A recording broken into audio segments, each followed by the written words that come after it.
Excellence, Monseigneur l'archevêque, chers frères et sœurs, je vous salue pour votre présence à cette soirée qui nous réconforte dans nos situations. Je suis ici comme témoin, mais témoin des tribulations d'un peuple, mon peuple, qui réclame tout juste le droit de vivre et de vivre digne. C'est la situation qui prévaut au Congo, un pays immensément riche, considéré comme un scandale géologique, et où vit un peuple extrêmement pauvre, malheureux.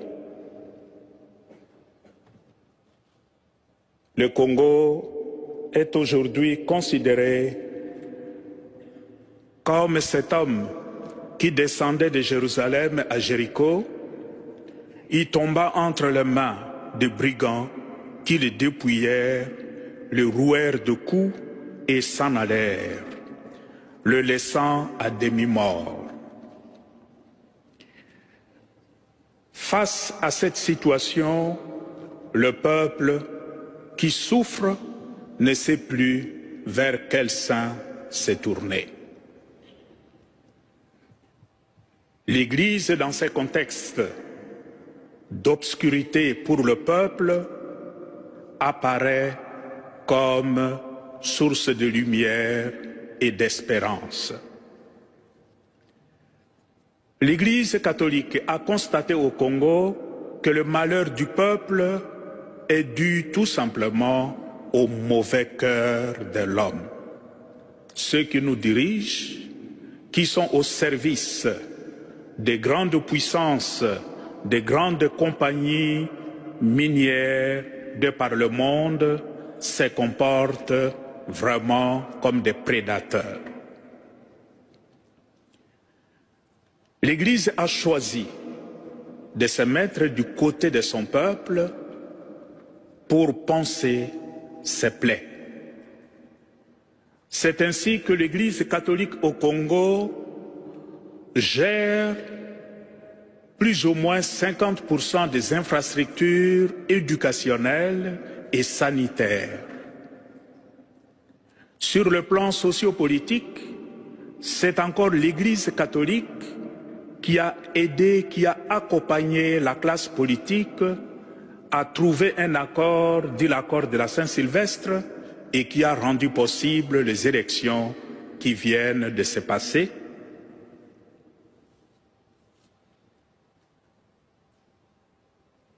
Cette situation, ces choix de l'Église lui attirent énormément d'ennuis.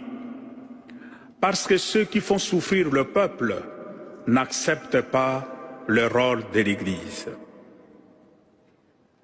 Nous avons enregistré l'année passée plusieurs morts lors des manifestations pour la démocratie des hommes, des femmes et des enfants qui réclamaient juste le droit d'aller voter.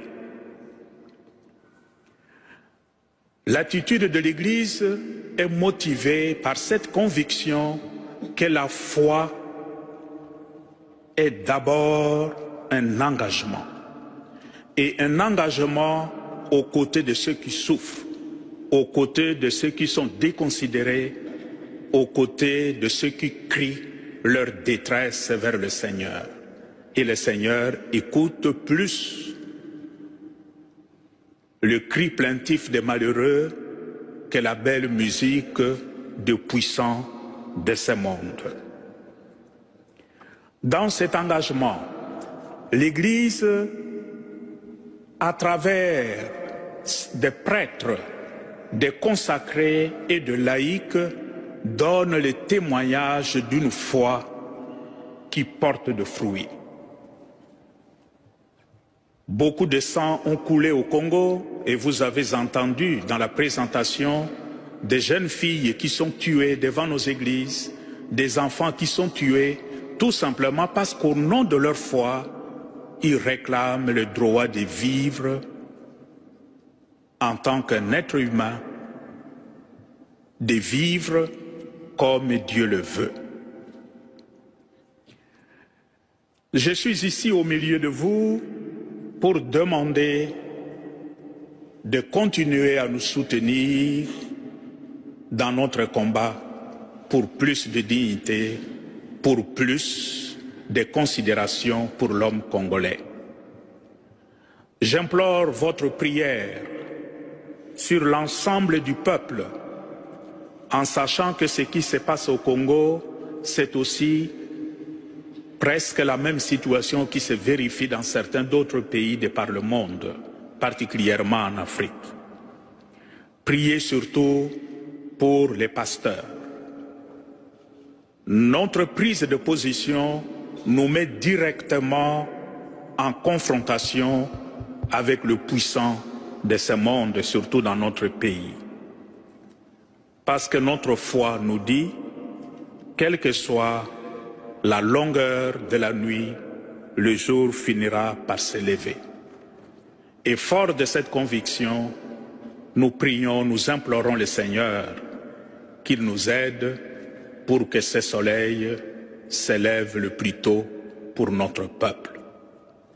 Merci à vous pour le soutien que nous recevons déjà à travers les organisations qui nous donnent un coup de main, et ce soir en particulier, c'est l'aide à l'Église en détresse. C'est une façon d'aider vos frères et sœurs qui vivent ces tribulations à cause du mauvais cœur de l'être humain. Merci.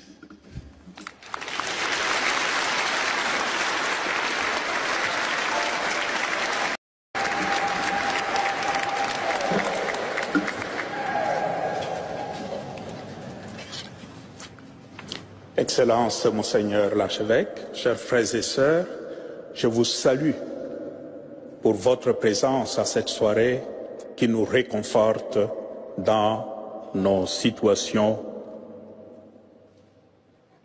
Je suis ici comme témoin, mais témoin des tribulations d'un peuple, mon peuple, qui réclame tout juste le droit de vivre et de vivre digne. C'est la situation qui prévaut au Congo, un pays immensément riche, considéré comme un scandale géologique,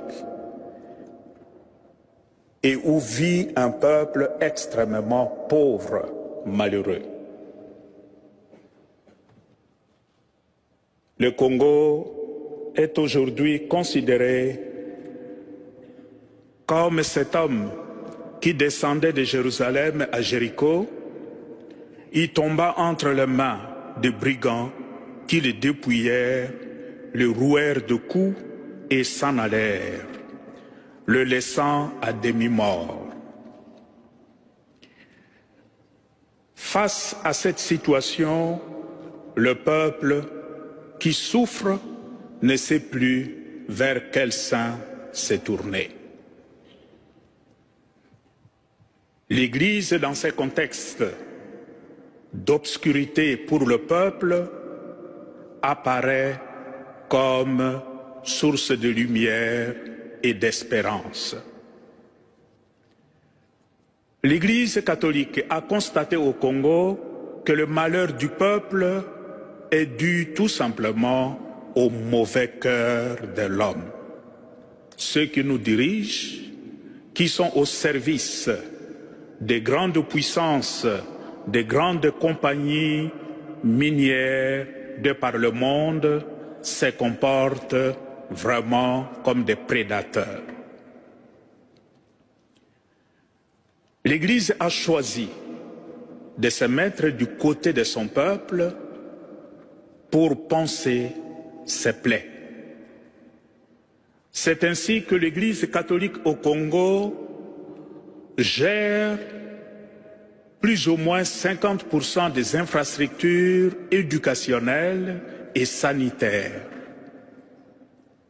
Sur le plan sociopolitique, c'est encore l'Église catholique qui a aidé, qui a accompagné la classe politique à trouver un accord, dit l'accord de la Saint-Sylvestre, et qui a rendu possible les élections qui viennent de se passer.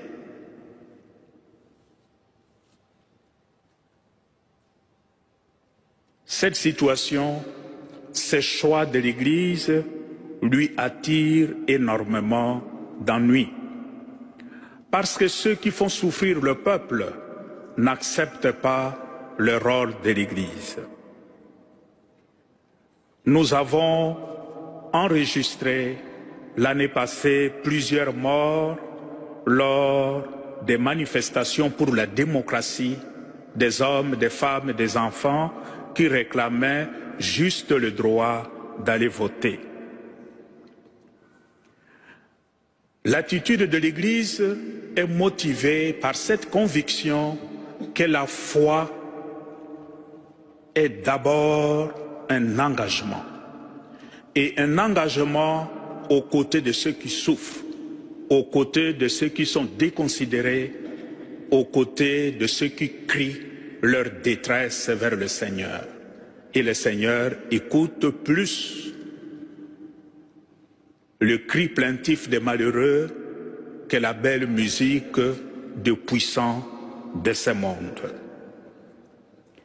Dans cet engagement, l'Église, à travers des prêtres, des consacrés et de laïcs, donne le témoignage d'une foi qui porte de fruits.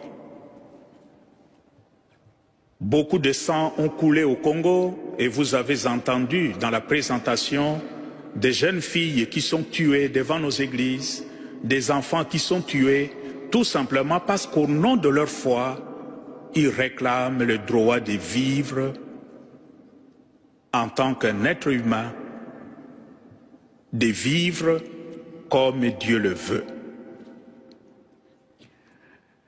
Je suis ici au milieu de vous pour demander de continuer à nous soutenir dans notre combat pour plus de dignité, pour plus de considération pour l'homme congolais.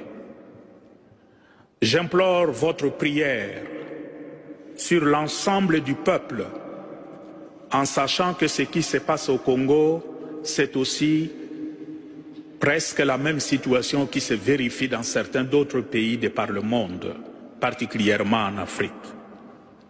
Priez surtout pour les pasteurs. Notre prise de position nous met directement en confrontation avec le puissant de ce monde, surtout dans notre pays. Parce que notre foi nous dit, quelle que soit la longueur de la nuit, le jour finira par se lever. Et fort de cette conviction, nous prions, nous implorons le Seigneur qu'il nous aide pour que ce soleil s'élève le plus tôt pour notre peuple.